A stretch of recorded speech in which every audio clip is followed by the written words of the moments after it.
Offre ton pantouse à ta sœur, comme cadeau de mariage, a déclaré mon père dans le micro, devant 200 invités. Je me suis figé. Puis, un inconnu s'est levé et a dit, touchez encore à ses biens, et vous perdrez les vôtres. La salle est devenue silencieuse. Le Larsen du micro a percé à travers les lustres en cristal, dans la salle de bal de l'hôtel Grand Méridien.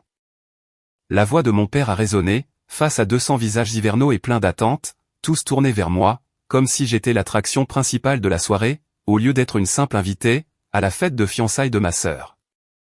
Émilie a été si généreuse envers la famille, au fil des ans, a dit papa, sa main serrant le pied du micro, comme s'il lui devait de l'argent, et je sais qu'elle voudra perpétuer cette tradition, en offrant son pantouse à Paige et Desmond, comme cadeau de mariage. Mon verre de vin s'est arrêté, à mi-chemin de mes lèvres. Le pinot noir a soudainement pris un goût de cuivre, et de trahison. Paige se tenait à la table d'honneur, dans sa robe couleur champagne, avec un sourire assez acéré, pour couper des diamants. Desmond a passé son bras autour de sa taille, l'air mal à l'aise, mais sans rien dire. Ma mère tamponnait des larmes imaginaires, avec un mouchoir en soie, jouant parfaitement son rôle, dans cette embuscade théâtrale. Le pantouse. Celui pour lequel j'avais économisé chaque centime, celui que j'avais acheté à 29 ans, après avoir travaillé des semaines de 80 heures chez Morgan Stanley, en vivant dans un studio avec une plaque chauffante, et un matelas à même le sol, pendant 3 ans. Celui que j'avais meublé moi-même, en portant des cartons dans les escaliers, parce que je ne pouvais pas encore me payer des déménageurs. Ce pantouse-là. J'ai reposé mon verre avec soin, mes mains plus stables que je ne le sentais à l'intérieur. Papa, je pense que nous devrions en discuter en privé. Ses sourcils se sont froncés, créant ce pli familier, qui m'avait tant terrifié quand j'étais enfant. Il n'y a rien à discuter. La famille prend soin de la famille. Émilie, ta sœur a besoin d'un vrai foyer, pour commencer son mariage. Paige avait un vrai foyer. Elle vivait dans une maison coloniale de 4 chambres, à Westchester, que nos parents lui avaient achetée, lorsqu'elle avait obtenu son diplôme universitaire en communication, un diplôme qu'elle n'avait jamais utilisé. Mais les faits n'avaient jamais eu beaucoup d'importance, dans la hiérarchie de la famille Mercé. Paige voulait quelque chose. Par conséquent, Paige devait l'avoir. En fait, ai-je commencé, en me levant lentement, ma chaise raclant contre le sol en marbre, assez fort pour faire s'arrêter plusieurs personnes. Le pantouse n'est pas disponible. C'est chez moi. Le visage de mon père a pris la couleur du saumon, qui était servi pour le dîner. Ne te donne pas en spectacle, Émilie. Je l'ai déjà annoncé à tout le monde. Tu as annoncé à tout le monde, quelque chose qui ne t'appartenait pas, ai-je dit, surprise par le calme de ma voix, alors que mon cœur essayait de défoncer ma cage thoracique. J'ai travaillé pour cette propriété. Je l'ai méritée. Nous avons payé tes études, est intervenue maman, son mouchoir maintenant serré dans son poing, comme un drapeau blanc, qu'elle n'avait aucune intention d'agiter. Nous t'avons donné des opportunités. La bourse partielle que j'avais obtenue, avait payé la majeure partie de mon éducation, dans une université d'État. Les emplois à temps partiel que j'avais occupés, avaient payé le reste. Mais j'avais appris, il y a des années, que corriger la mythologie de la famille Mercé, c'était comme essayer de retenir de l'eau dans ses mains. Je suis reconnaissante pour tout, ai-je dit, ce qui était le mensonge que je me racontais, pour maintenir la paix. Mais le pantouse est à moi, et je le garde. Le sourire de Paige s'est finalement fissuré. Tu es égoïste. C'est juste un endroit. Je suis ta sœur. Juste un endroit. Les murs qui avaient été témoins de ma dépression, quand je n'avais pas été nommé associé, la première fois. La cuisine où j'avais appris à cuisiner, après des années de plats à emporter. Le balcon où j'avais regardé le lever du soleil, après des semaines de travail de 90 heures, me rappelant pourquoi je faisais tout ça. La chambre où je m'étais enfin senti assez en sécurité, pour dormir sans médicaments contre l'anxiété. Juste un endroit. Alors achète ton propre endroit, ai-je dit. Desmond est dentiste. Tu travailles à temps partiel, dans cette boutique. Vous pouvez vous offrir quelque chose de bien. Pas comme le tien, a rétorqué Paige. Et voilà.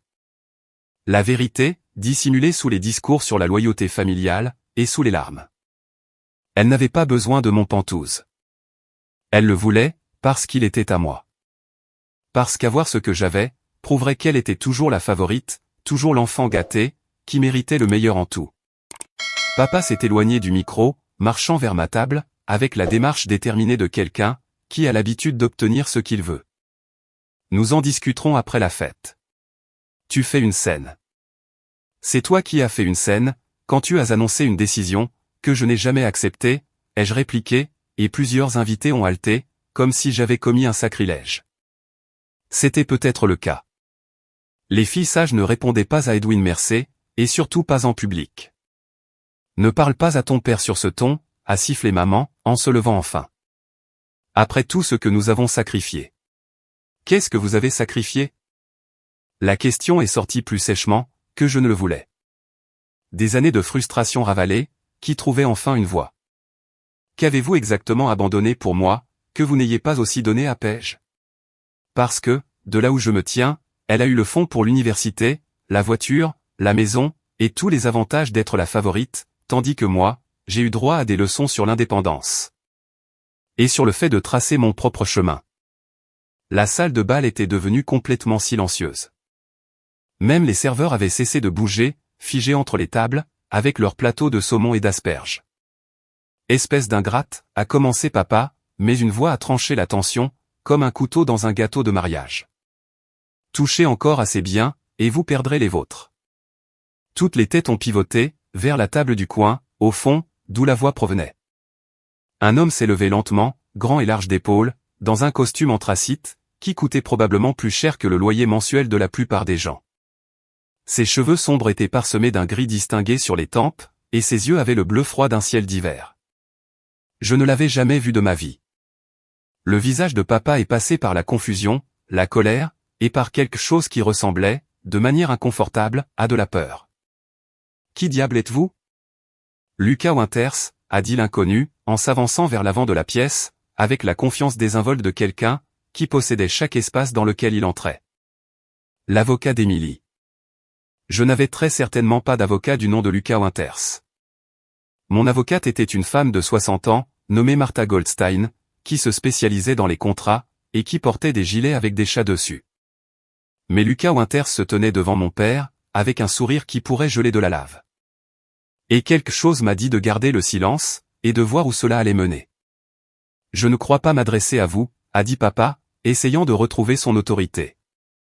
C'est une affaire de famille. C'est devenu une affaire juridique, au moment où vous avez tenté de contraindre votre fille à céder une propriété qu'elle possède légalement, a répondu Lucas, d'un ton suave. J'ai des enregistrements de toute cette conversation. Tentative d'extorsion, coercition, et selon la façon dont nous présentons les choses, possiblement abus financier sur personnes vulnérables. Abus? Elle a 32 ans. Le schéma, Monsieur Mercé. L'historique documenté des exigences, et des manipulations financières de votre famille. Émilie a tenu d'excellents registres. Lucas a sorti son téléphone, tapotant quelque chose sur l'écran. Dois-je les faire écouter à vos invités? La fois où vous avez emprunté 20 000 € de ces économies, pour le mariage de Paige, que vous n'avez jamais remboursé. L'opportunité d'investissement, qui s'est avérée être le restaurant en faillite de votre ami. Ça suffit, a craqué papa. Son visage était passé du rouge au pâle, la sueur perlant sur son front, malgré la climatisation. Lucas a glissé son téléphone dans sa poche. Je suis ravi que nous nous comprenions. Toute nouvelle tentative, pour réclamer, exiger, ou culpabiliser Émilie, afin qu'elle cède sa propriété, entraînera des poursuites judiciaires immédiates. J'ai des ordonnances restrictives rédigées, et prêtes à être déposées. J'ai également des documents, qui seront très intéressants pour le fisc, concernant certaines sources de revenus non déclarés. Maman a émis un son étranglé. La mâchoire de papa s'est agitée sans un bruit, comme un poisson sorti de l'eau. Profitez bien de votre fête, a dit Lucas, d'un ton plaisant, comme s'il venait de faire un commentaire sur la météo. Puis, il m'a regardé, et quelque chose de chaleureux a vacillé, derrière ce regard bleu et froid. Mademoiselle Mercé, votre voiture vous attend, quand vous serez prête à partir. J'ai attrapé ma pochette et je me suis levé, les jambes tremblantes, mais fonctionnelles. Paige me fixait, avec une expression que je n'avais jamais vue auparavant, quelque chose qui ressemblait presque à du respect, mélangé à du ressentiment. Desmond avait toujours l'air mal à l'aise, mais il s'est légèrement éloigné d'elle. Félicitations pour vos fiançailles, leur ai-je dit à tous les deux, en le pensant vraiment. J'espère que vous serez très heureux, dans la maison que vous choisirez d'acheter, avec votre propre argent. Je suis passé devant mes parents, sans ajouter un mot. Plusieurs cousins et amis de la famille m'ont fait de discrets signes de tête, sur mon passage, et tante Valérie a même tendu la main, pour serrer la mienne. Oncle Stanley a levé sa coupe de champagne, dans un petit salut, qui m'a donné envie de rire, et de pleurer, en même temps. Lucas s'est mis à marcher à mes côtés, alors que nous quittions la salle de bal, sa main planant près du bas de mon dos, sans tout à fait me toucher. L'air du soir a frappé mon visage, comme une éclaboussure d'eau froide, quand nous sommes sortis, et j'ai pris une grande inspiration, réalisant soudainement que j'avais retenu mon souffle. Une Mercedes noire attendait sur le trottoir, et Lucas m'a ouvert la porte. Je me suis glissé à l'intérieur, et il a fait le tour, jusqu'à la place du conducteur. Aucun de nous n'a parlé, jusqu'à ce que nous soyons à plusieurs pâtés de maison de l'hôtel. Finalement, je me suis tourné pour le regarder. « Qui êtes-vous, vraiment ?» Il m'a jeté un coup d'œil, un petit sourire jouant au coin de sa bouche. « Lucas Winters. Je suis bel et bien avocat. Droit des sociétés, principalement, et un peu de droit de la famille. Et avant que vous ne posiez la question, non, votre famille ne m'a pas engagé, et mes services de ce soir ne vous seront pas facturés. Alors pourquoi ? Parce que j'étais assis à cette fête, en train d'écouter votre père, et j'ai reconnu la dynamique. Il s'est engagé sur l'autoroute, les lumières de la ville défilant de manière floue, derrière les vitres. Mes parents ont fait quelque chose de similaire, à ma sœur. Au moment où elle a demandé de l'aide, elle leur avait tout donné. Ses économies, son héritage de notre grand-mère, même sa bague de fiançailles, mise au clou pour leur dette d'entreprise. Je suis désolé, ai-je dit doucement.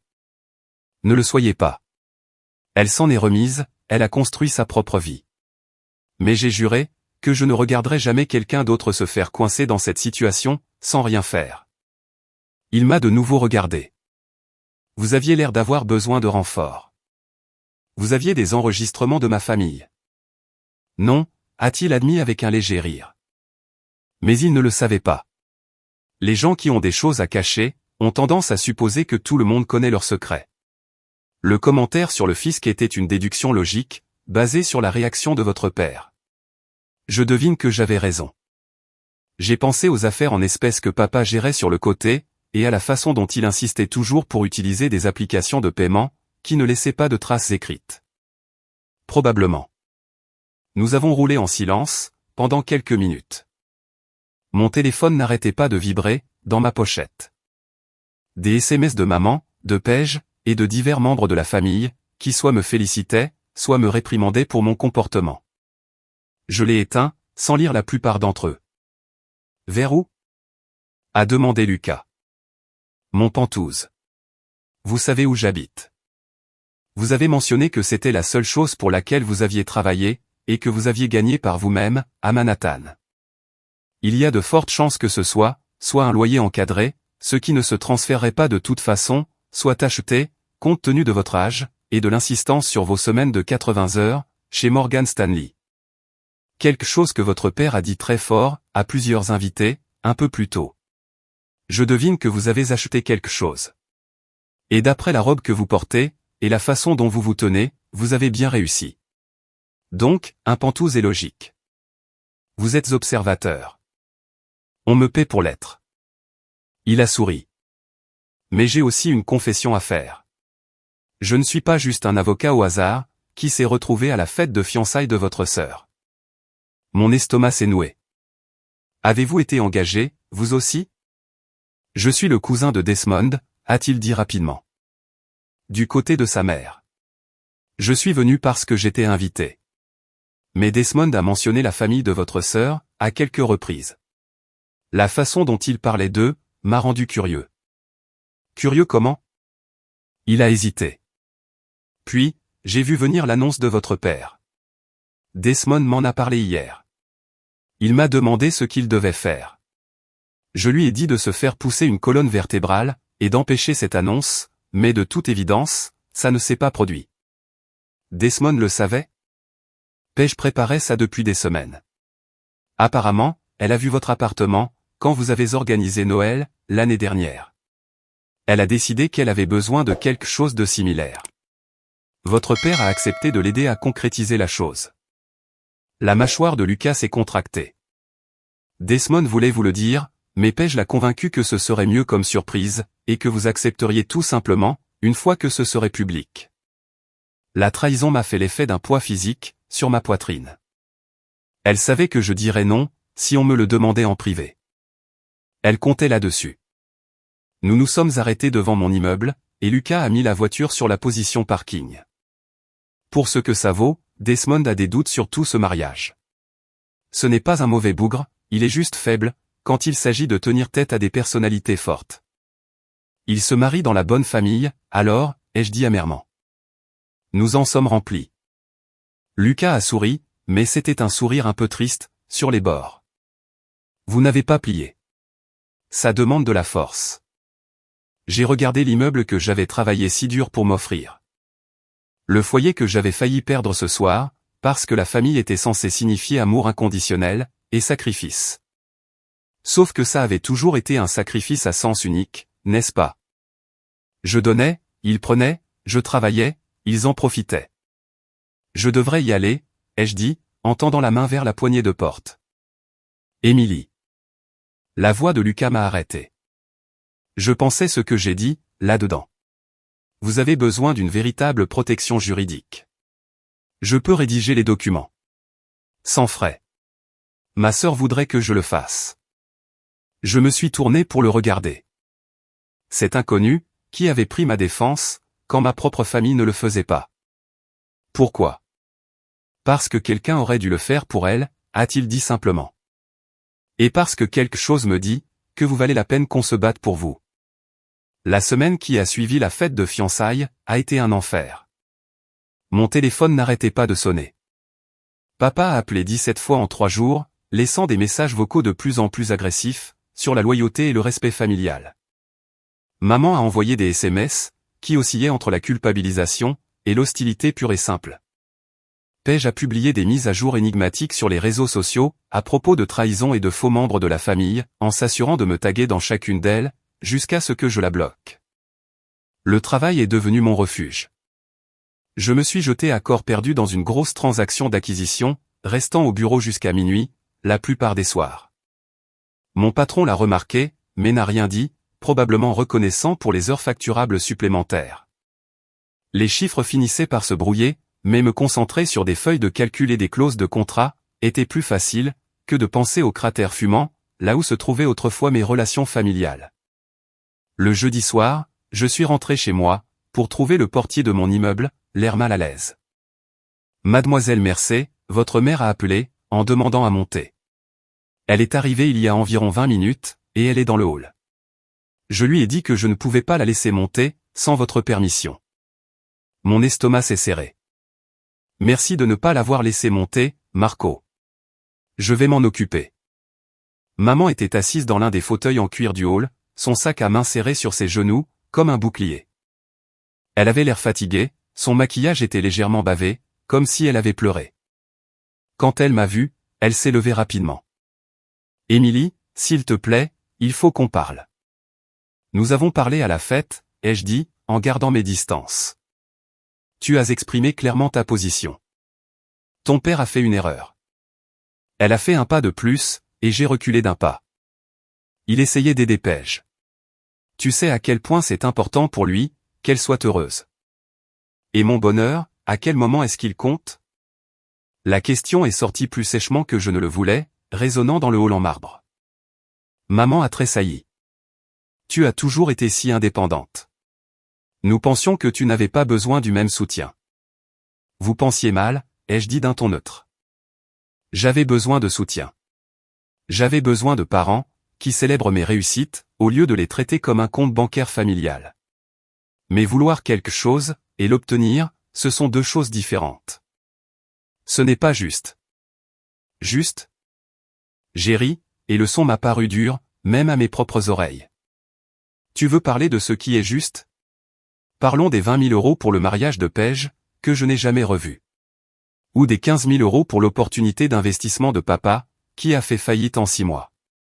Ou des innombrables dîners et vacances que j'ai payés, parce que la famille prend soin de la famille, n'est-ce pas? Sauf que ça n'allait que dans un seul sens. Le visage de maman s'est décomposé. Pendant un instant, je me suis senti coupable. Cette vieille impulsion familière, de la réconforter et de m'excuser. Puis, je me suis souvenu de moi, debout dans cette salle de bal, ayant l'impression d'être un bien matériel, qu'on redistribuait à des propriétaires plus méritants. Je ne peux plus faire ça, ai-je dit doucement. Je t'aime. J'aime papa et Paige. Mais je ne peux pas continuer à m'immoler par le feu, juste pour vous tenir chaud. Qu'est-ce que ça veut dire? A-t-elle murmuré. Ça veut dire des limites. De vraies limites. Plus de prêts qui ne sont pas remboursés. Plus d'exigences surprises concernant mes biens. Fini de me traiter comme un distributeur de billets, avec un pot. J'ai sorti mon téléphone, lui montrant l'écran. Je change de numéro. Je te donnerai le nouveau, quand je serai prête. Si vous pouvez respecter mes limites, peut-être que nous pourrons reconstruire quelque chose. Mais ça doit être différent, cette fois. Ton père n'acceptera pas ça. Alors je suppose que je ne verrai pas papa, pendant un moment. Les mots m'ont fait mal en sortant, comme si j'avalais du verre. Je ne négocie plus, maman. C'est comme ça que ça doit se passer. Elle est partie sans un mot de plus. Ses talons ont cliqueté sur le sol en marbre. Je l'ai regardé partir, puis j'ai pris l'ascenseur jusqu'à mon Penthouse, avec des mains tremblantes. À l'intérieur, j'ai verrouillé la porte et je m'y suis adossé, me laissant glisser, pour finalement laisser couler mes larmes. Mon téléphone a vibré, un SMS de Lucas, qui prenait des nouvelles. Comment tu tiens le coup? J'ai fixé le message pendant un long moment, avant de répondre.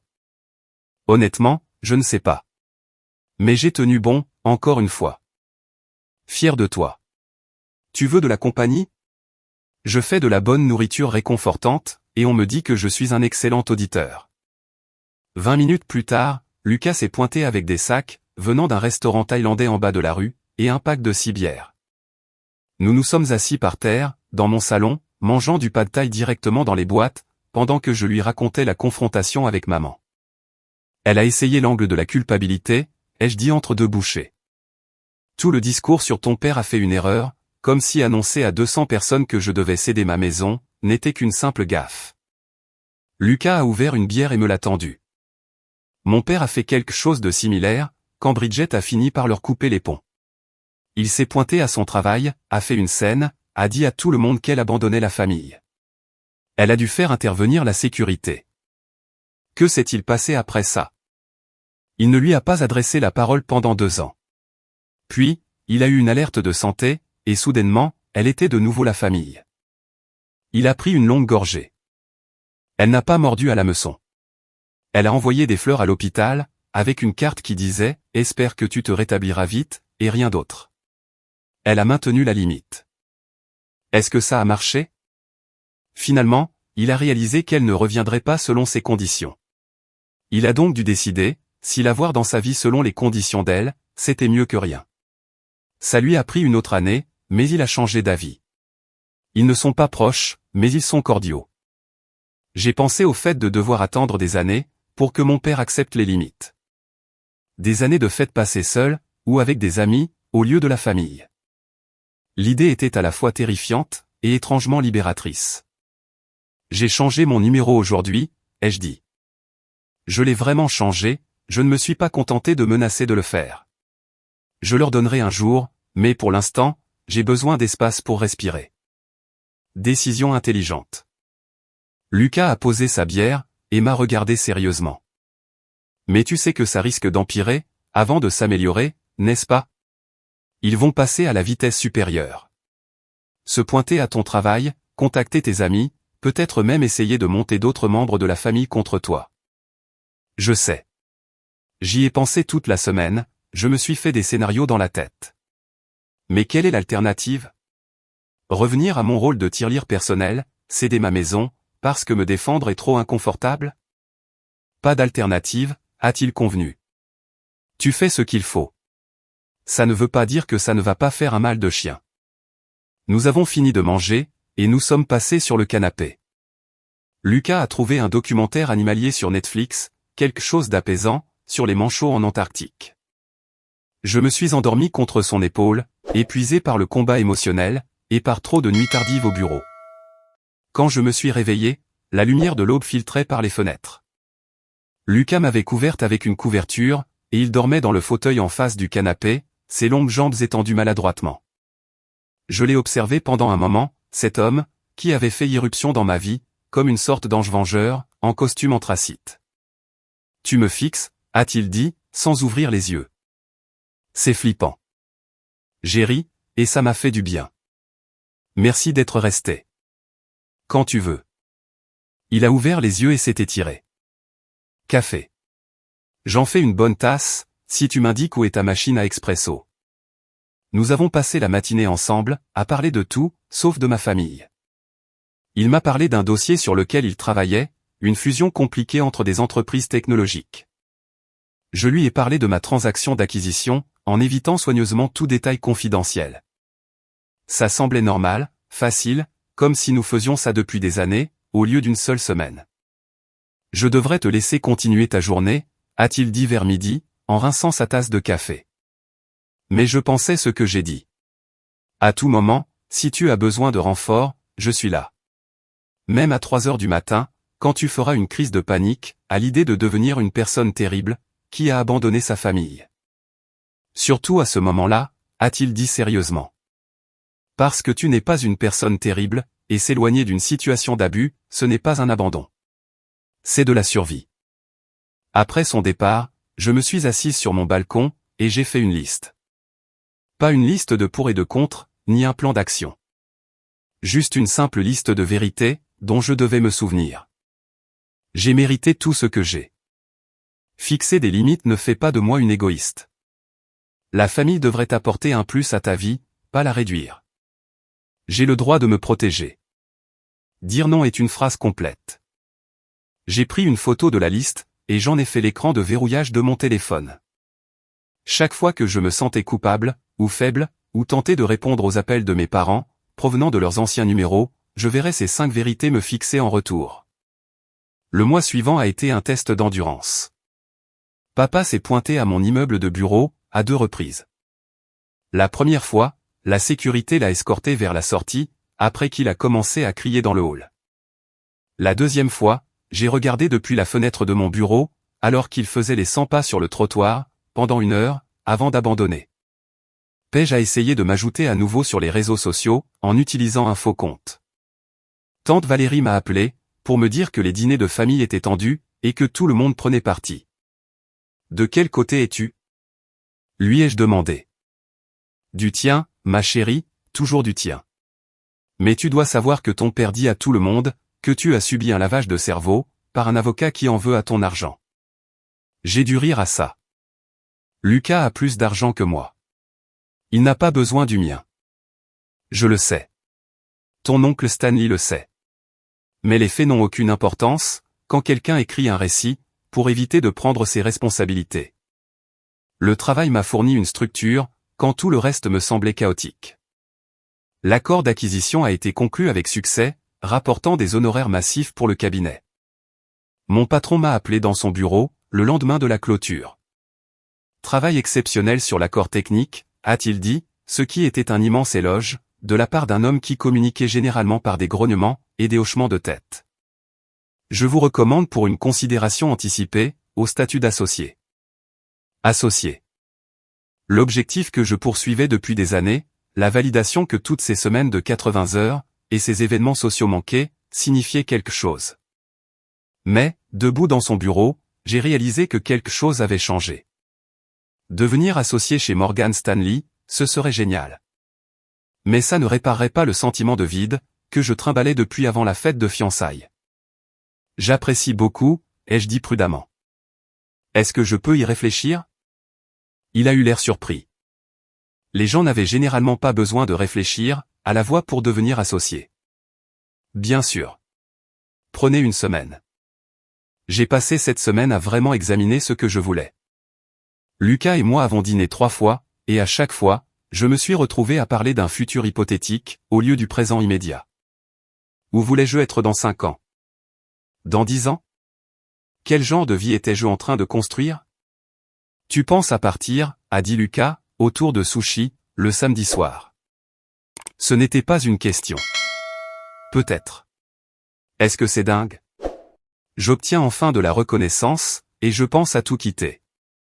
Ce n'est pas dingue, si tu marches vers quelque chose de meilleur, au lieu de juste fuir quelque chose de mauvais. Il m'a passé le dernier morceau de céréole. À quoi ressemblerait ce qui est meilleur? 6 mois plus tard, j'étais assise face à Martha Goldstein, dans son bureau, en train de signer les derniers documents pour le fonds de placement. Le processus avait pris plus de temps que prévu. Un travail juridique minutieux prend toujours du temps, mais Martha avait été méticuleuse, pour me protéger sous tous les angles. Elle a remonté ses lunettes à motif de chat sur son nez, et m'a souri, par-dessus la pile de documents. Vos parents vont perdre la tête, quand ils le découvriront, a-t-elle dit joyeusement. C'est la moitié de l'objectif, ai-je admis. Les documents établissaient un fonds, pour tout futur actif que j'acquérais, rendant légalement impossible, pour quiconque, de les réclamer via la coercition, ou la pression familiale. Lucas avait rédigé les documents initiaux pro bono, puis les avait transmis à Martha pour la finalisation, puisqu'il se spécialisait dans le droit des sociétés, plutôt que dans le droit des successions. Mais il avait été minutieux, anticipant des angles que je n'aurais jamais envisagés. Mon téléphone avait fini par cesser de vibrer, quelques semaines après la fête de fiançailles. Paige m'avait retiré de ses amis, sur toutes les plateformes de réseaux sociaux. Maman avait envoyé un long email, sur la façon dont j'avais embarrassé la famille, et gâché le grand jour de Paige. Papa ne m'avait pas contacté du tout, ce qui était, d'une certaine manière, pire et mieux en même temps. Tante Valérie avait appelé pour me dire qu'elle était fière de moi. Oncle Stanley avait envoyé une bouteille de scotch très chère, avec un mot qui disait « Il était temps, bon sang ». 3 de mes cousins m'avaient contacté en privé, pour partager leurs propres histoires de pression financière familiale, et pour me remercier d'avoir tenu tête. Desmond et Paige avaient reporté leur mariage. Selon les sources de tante Valérie, elle avait le meilleur réseau de commérage de tous ceux que je connaissais, ils réévaluaient leurs priorités. Je soupçonnais que cela signifiait que Desmond se faisait enfin pousser la colonne vertébrale, dont Lucas avait parlé. Tout est prêt, a dit Martha, en glissant les documents dans une chemise. Vous êtes protégé. Enfin, aussi protégé que nous puissions le faire légalement. Merci, ai-je dit, en me levant pour lui serrer la main. Remerciez Lucas, a-t-elle répondu. Son travail initial était impressionnant. Vous devriez l'engager, si jamais vous avez besoin d'un conseiller juridique d'entreprise. J'avais pensé à appeler Lucas, plusieurs fois, depuis cette nuit-là. Il m'avait donné sa carte, m'avait dit de le contacter si j'avais besoin de quoi que ce soit, mais qu'allais-je lui dire? Merci de m'avoir sauvé de ma propre famille. Merci d'avoir vu ce que je n'arrivais pas à m'avouer. Mon téléphone a sonné, alors que je quittais le bureau de Martha. Numéro inconnu. J'ai failli ne pas répondre, mais quelque chose m'a poussé à faire glisser mon doigt pour accepter. Émilie Mercé? A demandé une voix de femme. C'est moi. Ici Morgan Fitzgerald, de chez Bennett & Associates. Nous avons reçu votre CV pour le poste de vice-présidente principale. Nous aimerions planifier un entretien. Je me suis arrêté de marcher, restant figé sur le trottoir, pendant que les gens coulaient autour de moi, comme de l'eau autour d'une pierre. J'avais envoyé ce CV sur un coup de tête, 2 semaines plus tôt, après une réunion particulièrement brutale, où mon patron actuel m'avait, une fois de plus, ignoré pour une promotion, malgré le fait que mes chiffres étaient 2 fois meilleurs, que ceux de n'importe qui d'autre. J'en serais ravi, me suis-je entendu dire. Quand seriez-vous disponible? L'entretien a été programmé pour le mardi suivant. J'ai flotté tout le reste de la semaine dans un état second, traitant à peine le travail que j'avais sous les yeux. Mon appartement me semblait différent, d'une certaine façon, comme si, en le protégeant légalement, je l'avais enfin rendu véritablement mien. Le samedi après-midi, on a sonné à ma porte. Je n'attendais personne, et le portier ne m'avait pas appelé. J'ai vérifié l'écran de sécurité, et j'ai vu Lucas, debout dans le couloir, tenant une bouteille de vin, et ayant l'air légèrement nerveux. Je lui ai ouvert la porte d'en bas, puis j'ai passé les 30 secondes, qu'il lui a fallu pour atteindre ma porte, à me demander si j'étais présentable en pantalon de yoga, et dans un grand pull, puis à me demander pourquoi je m'en souciais. J'aurais dû appeler, a-t-il dit, quand j'ai ouvert la porte. J'étais dans le quartier, et j'ai pensé venir prendre des nouvelles. M'assurer que ta famille ne te causait pas de problème.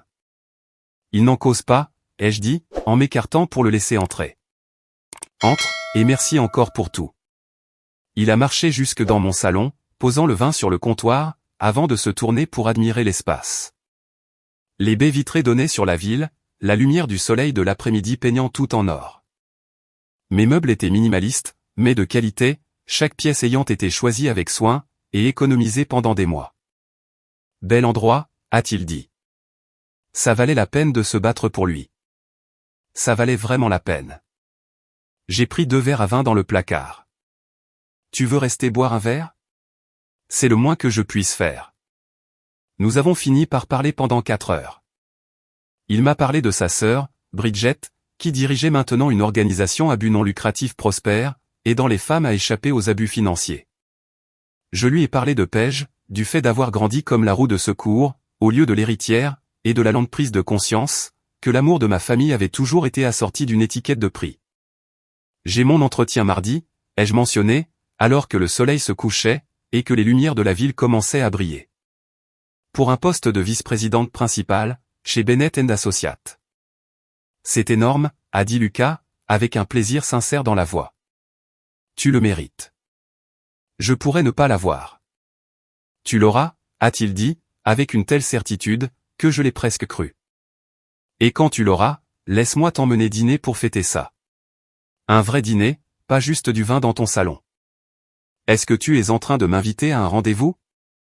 Il a souri, et ça a transformé tout son visage, passant de l'avocat intimidant, à quelque chose de plus chaleureux, et d'infiniment plus dangereux, pour mon cœur soigneusement protégé. Oui. Est-ce que ça te va? Ça me va très bien, ai-je dit. Mais je dois te prévenir, ma famille est un cauchemar. Si ça mène quelque part, tu t'engages pour des drames. J'ai rencontré ta famille, m'a-t-il rappelé. Je me suis levé devant 200 personnes, et j'ai menacé ton père. Si j'avais dû fuir, je l'aurais déjà fait. L'entretien de mardi s'est mieux passé, que je n'osais l'espérer. Morgan Fitzgerald, la PDG de Bennett & Associates, a posé des questions difficiles, mais a semblé impressionnée par mes réponses. Elle m'a raccompagné personnellement, me serrant la main devant l'ascenseur. Nous vous contacterons d'ici vendredi, a-t-elle dit. Mais entre vous et moi, Émilie, vous êtes exactement ce que nous recherchons. J'ai appelé Lucas depuis la rue, trop excité pour attendre le soir. Je crois que je l'ai décroché. Je te l'avais dit, a-t-il répondu, et je pouvais entendre le sourire dans sa voix. Dîner ce soir. Pour fêter l'entretien, au moins. Absolument. Il m'a emmené dans un petit restaurant italien de The Village, le genre de restaurant qui n'a pas d'enseigne, parce qu'il n'en a pas besoin. La nourriture était incroyable, mais je l'ai à peine goûté, trop captivé par la conversation, qui coulait aussi facilement que le vin. Je peux te demander quelque chose? A dit Lucas, alors que nous partagions un tiramisu pour le dessert. Bien sûr. Pourquoi es-tu resté proche de ta famille, pendant si longtemps?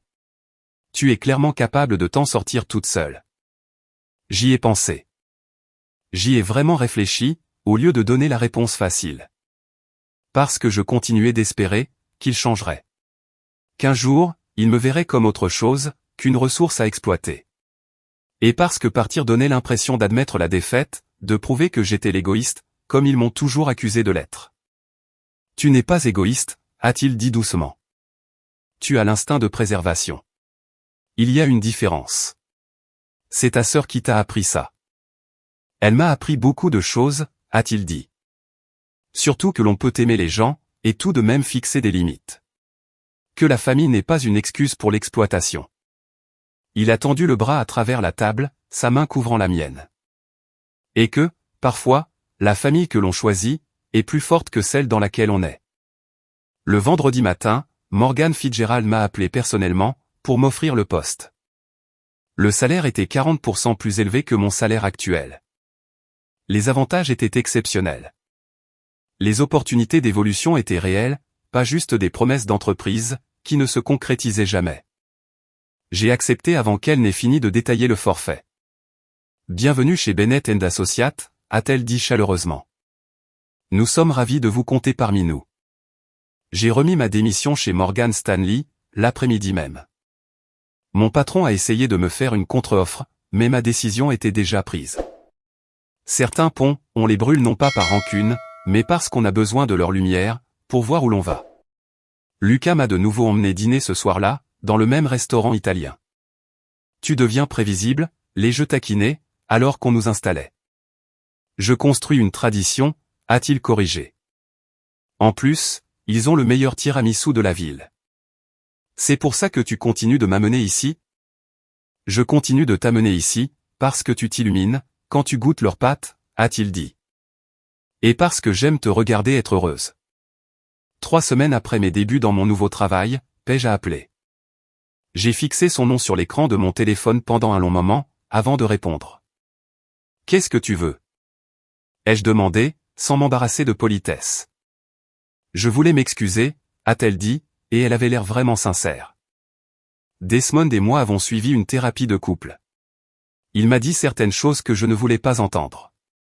À propos du pantouse, à propos de la façon dont je t'ai traité au fil des ans, à propos de plein de choses. D'accord, ai-je dit avec prudence. J'étais jalouse, a-t-elle poursuivi. Tu travaillais toujours si dur, tu accomplissais tellement de choses, et ça semblait se faire sans effort.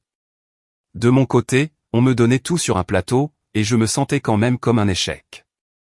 Alors, j'ai continué de te prendre des choses, de m'attendre à plus, parce que c'était plus facile, que d'examiner pourquoi je me sentais si vide. Je me suis assise sur le canapé de mon bureau, regardant la vue, qui était, d'une certaine façon, encore meilleure que celle de mon appartement.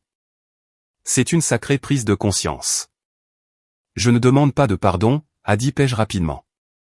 Je ne demande rien du tout, en fait. Je voulais juste que tu saches, que je le vois maintenant. Ce que j'ai fait, ce que maman et papa ont fait, ce n'était pas normal. Non, ai-je convenu.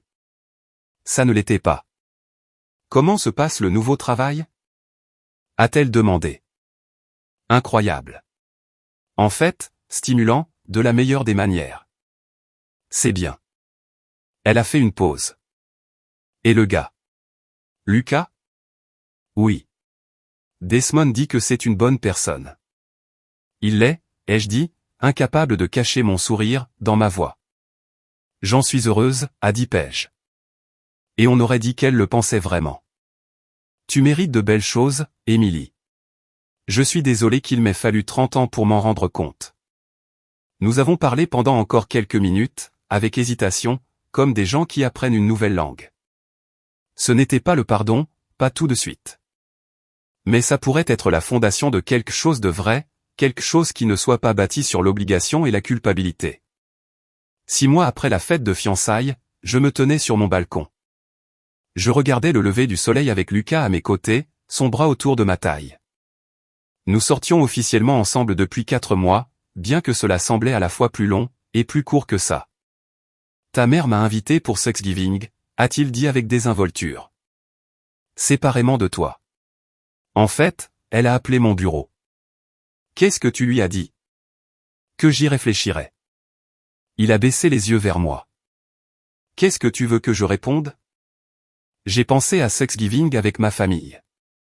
L'attention, les exigences, et les manipulations subtiles, enveloppées dans la tradition des fêtes.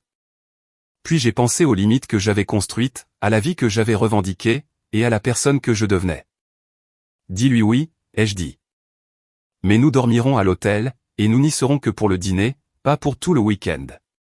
Et si quelqu'un mentionne mon pantouse, mon salaire, ou me demande de l'argent, nous partons immédiatement. Conditions acceptables, a dit Lucas. Je vais rédiger la réponse. Il a embrassé le sommet de ma tête, et nous avons regardé le soleil, peindre la ville en or, en rose et en ambre. Le pantouse était toujours à moi. Le travail était toujours incroyable. Ma famille était toujours compliquée, mais s'améliorait lentement.